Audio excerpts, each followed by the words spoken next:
Hello students, welcome to our YouTube channel AVR bright future education. ఈరోజు మనం 10th class సంబంధించినటువంటి ఒక ముఖ్యమైనటువంటి వెరీ వెరీ ఇంపార్టెంట్ నిబంధ అనగా పుస్తకాలయ గురించి ఈరోజు మనం ఎక్స్ప్లెయిన్ చేసుకుందామండి. ఖచ్చితంగా ఇది వెరీ వెరీ ఇంపార్టెంట్. ఇది పబ్లిక్లో కూడా వచ్చే అవకాశం ఉంటుంది. పుస్తకాలయ అనేది చాలా చాలా ఇంపార్టెంట్. మీరు ఎప్పుడు కూడా హిందీలో నిబంధన రాసేటప్పుడు మనం పాయింట్స్ వేస్గా ఎప్పుడు రాయాలి. పాయింట్స్ వేస్గా రాస్తే మనకి మార్క్స్ ఎక్కువ వచ్చే అవకాశం ఉంటుందన్నమాట.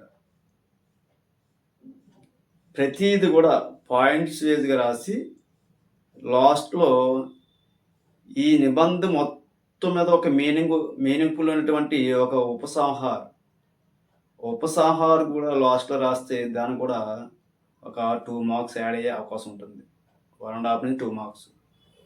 సో కాబట్టి ఈరోజు పుస్తకాలయ గురించి మనం నేర్చుకుందాం. ఫస్ట్ మీరు ఒకవేళ పుస్తకాలయ నిబంధన వస్తే వెంటనే మీరు దాంట్లో రోమన్ 1 అని పెట్టి ప్రస్తావన అని హెడ్డింగ్ పెట్టాలి. ప్రస్తావన అని హెడ్డింగ్ పెట్టిన తర్వాత దాని కిందనే పాయింట్స్ వేస్గా మీరు రాయాలి. అలా రాయడం వల్ల మీకు వాడికి అంటే పేపర్ కరెక్షన్ చేసే వాళ్ళకి చాలా ఈజీగా అర్థమవుతుంది. మీరు గుడ్డిగా మ్యాటర్ రాసేయడం వల్ల వాళ్ళకి ఏం తెలియదు అనమాట. అయితే ఈరోజు మనం పుస్తకాల గురించి మనం తెలుసుకుందాం. పుస్తకాలయ అనగా అక్కడ గ్రంథాలయం. పుస్తకాలయం అంటే గ్రంథాలయం. ఇక్కడ ప్రస్తావనలో ఫస్ట్ పాయింట్ ఏం రాస్తారంటే पढ़ने के लिए जिस स्थान पर पुस्तकों का संग्रह होता है उसे पुस्तकालय कहते हैं. అంటే అర్థం ఏంటంటే చదవటానికి పుస్తకాలు సేకరించేటటువంటి ప్రదేశాన్ని పుస్తకాలయ అంటాం, లేదా లైబ్రరీ అని అంటాం. ఏంటండి, पढ़ने के लिए जिस स्थान पर पुस्तकों का संग्रह होता है उसे पुस्तकालय कहते हैं అని మీరు ఫస్ట్ పాయింట్గా రాసుకోవాలి. అండ్ సెకండ్ పాయింట్గా भारत में मुंबई, कलकत्ता, चेन्नई, दिल्ली, हैदराबाद आदि शहरों में अच्छे पुस्तकालय हैं. ఈ మన భారతదేశంలో ఎక్కడెక్కడ ఉన్నాయి అంటే ముంబైలో, కలకత్తా, చెన్నై, ఢిల్లీ, హైదరాబాద్ మొదలగు పట్టణాల్లో అచ్చా పుస్తకాలయ, ఒక మంచి పుస్తకాలయాన్ని ఉన్నాయి. అది సెకండ్ పాయింట్గా మీరు రాసుకోవాలి. ఇక్కడ థర్డ్ పాయింట్గా తంజావూర్ కా సరస్వతి గ్రంథాలయ అత్యంత మహత్వ కా హై. ఇక్కడ తంజావూరులో సరస్వతి అనే గ్రంథాలయం ఉంది. అది చాలా ప్రాముఖ్యమైనది, చాలా మహత్వమైనది, చాలా గొప్పది, చాలా నాలెడ్జ్ ఉన్నటువంటి ఒక పుస్తకాలయ. అత్యంత महत्व का पुस्तकालय है. मानव जीवन में పుస్తకాలయ అత్యంత మహత్వపూర్ణ స్థానం హే అని నెక్స్ట్ పాయింట్గా మనం ఏం రాసుకోవాలి. మన మానవ జీవితంలో పుస్తకాలయ అనేది అత్యంత మహత్వపూర్ణ స్థానం, చాలా ప్రాముఖ్యమైనటువంటి స్థానాన్ని ఫుల్ఫిల్ చేస్తుంది అన్నమాట. అది పుస్తకాలయ ప్రస్తావనలో మీకు ఇన్ని పాయింట్స్ రాస్తారు. అంటే ఎన్ని పాయింట్స్ వచ్చాయండి? 1, 2, 3, 4 పాయింట్స్ వచ్చాయి.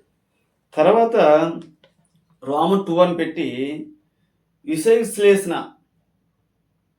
అంటే దాని గురించి మనం విశ్లేషించాలి, ప్రాముఖ్యమైనది అని పెట్టి దాని కింద మరలా పాయింట్స్ మనం తయారు చేసుకోవాలి. అయితే విషయ విశ్లేషణలో పుస్తకాలయ 4 प्रकार के हैं. ఇవి 4 టైప్స్ ఉన్నాయి.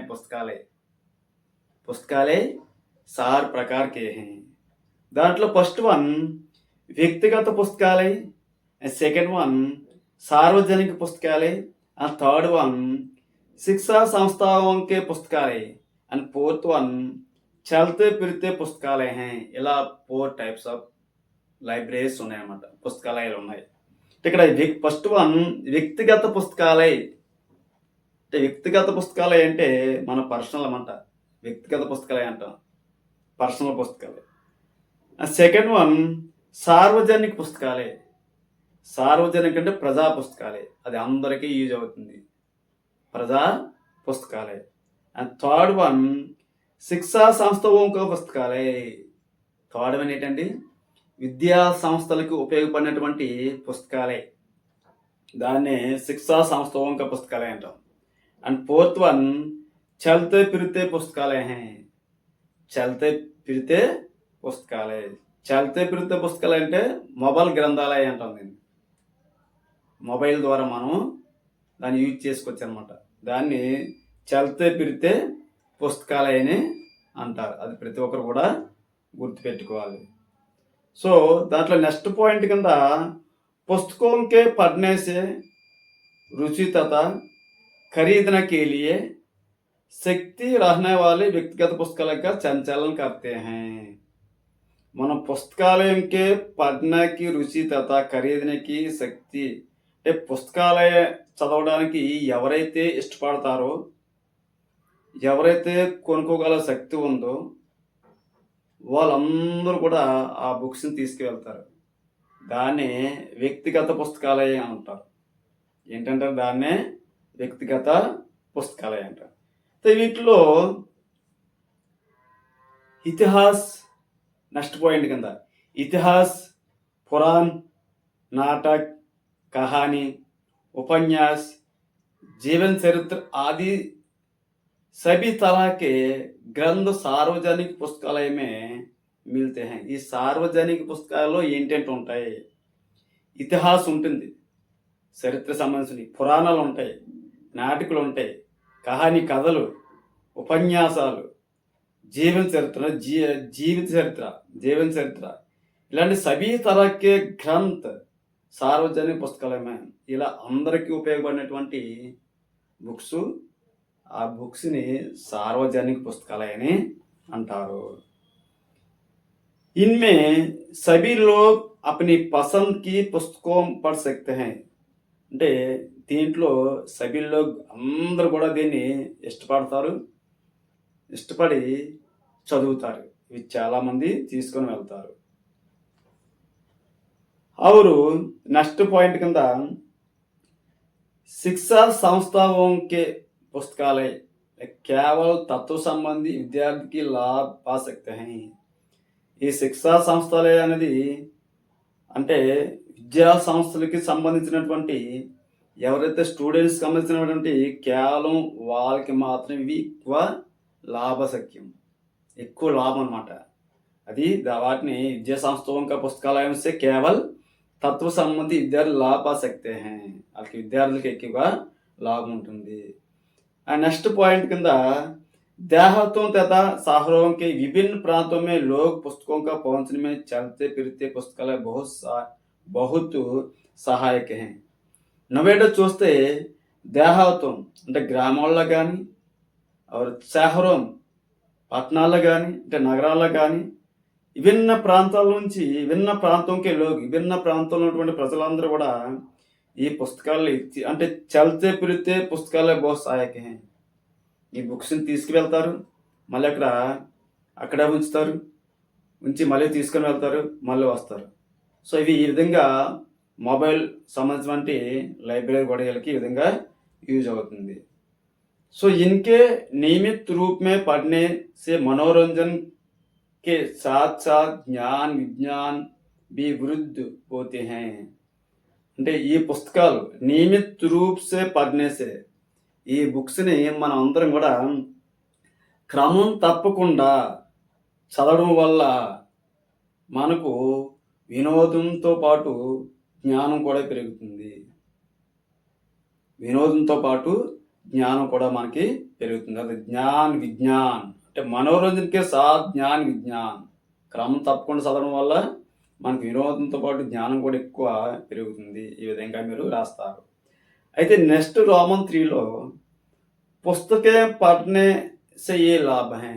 మనం పుస్తకాలు చదవడం వల్ల లాభం ఏంటి అనేది మనం నెక్స్ట్ థర్డ్ రోమన్కి రాసుకోవాలి. ఆ తర్వాత మరలా మనం సబ్ పాయింట్స్ కింద మళ్ళీ మనం తయారు చేసుకోవాలన్నమాట. అయితే దీనివల్ల లాభాలు ఏంటనే ఫస్ట్ పాయింట్ దాంట్లో इनके नियमित रूप से पढ़ने से मनोरंजन साथ साथ జ్ఞాన్ విజ్ఞాన్కి బి వృద్ధి హోతే హై. అంటే మనం క్రమం తప్పకుండా బుక్స్ చదవడం వల్ల అంటే మనోరంజన్కే సాత్ సాత్ అంటే వినోదంతో పాటు మనకి జ్ఞాన విజ్ఞానం అనేవి అవి వృద్ధి హోతే హై. మన జ్ఞానం ఎక్కువ పెరుగుతుంది, మన నాలెడ్జ్ అనేది ఎక్కువ పెరుగుతుంది బుక్స్ ఇచ్చి చదవడం వల్ల. సో దానికి నెక్స్ట్ పాయింట్గా గ్రంథాలయ వల్ల బుక్స్ ఎక్కువ చదవడం వల్ల అశిక్ష దూర్ హోతే హై. నిరక్షరాస్యత అనేది దూరం అవుతుంది, నిరక్షరాస్యత అనేది దూరం అవుతుంది. నెక్స్ట్ పాయింట్ కింద బుద్ధిక వికాస్ హోతే హై. బుద్ధిక వికాస్ హోతే హై అంటే తెలివితేటలు అనేవి మనకి పెరుగుతాయి. ఎక్కువ పుస్తకాలు క్రమం తప్పకుండా చదవడం వల్ల మనకి తెలివితేటలు అనేవి పెరుగుతాయి. అది నెక్స్ట్ పాయింట్. దీనివల్ల ఉపయోగం ఏంటంటే కుబాబ్నాయే దూర్ హోతే హై. కుబాబ్నాయే దూర్ హోతే హై. ఈ బుక్స్ ఎక్కువ చదవడం వల్ల చెడు అలవాట్లు అనేవి మనకు దూరంగా తొలగిపోతాయి. బుక్స్ ఎక్కువ చదివితే చెడు అలవాట్లు అనేవి మనకు దూరంగా తొలగిపోతాయి. ఇవే కాకుండా నెక్స్ట్ పాయింట్ కింద విభిన్న దేశోంకి సామాజిక్ రాజనీతిక్ ధార్మిక్ ఆర్థిక పరిస్థితులతో పరిచయం మిల్తే హై. అంటే దీని ద్వారా విభిన్న దేశాలలో కూడా మనం సామాజికంగా చూసుకున్నా, రాజనీతిగా చూసుకున్నా, మతపరంగా చూసుకున్నా, ఆర్థిక పరిస్థితుల్లో కానీ అంటే వాటి నుంచి అంటే అంతర్దృష్టి మనం పరిచయం పొందుతారన్నమాట ఈ చదవడం వల్ల. అంటే సామాజికంగా, రాజనీతిగా, మతపరంగా కానీ, ఆర్థిక పరిస్థితులు అన్నీ కూడా అంతర్దృష్టిని ప్రతి ఒక్కరు కూడా దీన్ని పొందుతారు. సో ఇది పుస్తకాలే. సో ఇదంతా అయిన తర్వాత లాస్ట్లో ఉపసంహారం అనేది వెరీ వెరీ ఇంపార్టెంట్. ఇది మ్యాక్సిమం 1 నుంచి 1.5 మార్క్ మీకు వచ్చే అవకాశం ఉంటుంది. ఏంటి ఉపసంహారం అనేది? దాని కింద ఉపసంహారాన్ని హెడ్డింగ్ పెట్టి కింద మనం పాయింట్లే రాసుకుని కూడా మామూలుగా డైరెక్ట్గా పారాగ్రాఫ్లో రాసేసుకోవచ్చు. పుస్తకాలే హమారా సచ్చా మిత్ర హై. పుస్తకాలు అనేవి మన నిజమైన మిత్రులు. అంటే పుస్తకాన్ని మించిన మిత్రుడు లేడు, పుస్తకాలే మన నిజమైన మిత్రుడు. ఇస్కి రక్షాకరణ హమారా కర్తవ్యం హై. వీటిని పుస్తకాలని బుక్స్ని రక్షించడం మన యొక్క కర్తవ్యం. इसलिए पुस्तकों को गंदा करना పన్నే పాడన నహి చాహియే. సో కాబట్టి ఈ పుస్తకాలు మురికి చేయడం కానీ, పన్నే పాడన దీన్ని చింపివేయడం కానీ చేయకూడదు. అలా చేస్తే మనకే లాస్ అవుతాం, మనకే నష్టం కలుగుతుంది. अच्छी पुस्तकें सच्चे मित्र के समान और हमारा जीवन भर काम आते हैं. अच्छी पुस्तकें నిజమైన పుస్తకాలు నిజమైన మిత్రుడితో మనకు సమానం. మన జీవితంలో ఇవి మనకు చాలా ఉపయోగపడతాయి. ఏ సత్య గురికి తరహా జ్ఞానవర మోక్షదాయక హై. ఈ మంచి పుస్తకాలు జీవితాంతం మనకి నిజమైన ఫ్రెండ్స్గా ఉంటాయి. వాటితో పాటు సత్య గురు, ఒక నిజమైన గురువు వలె మనకి జ్ఞానాన్ని, మోక్షాన్ని ఇస్తాయి.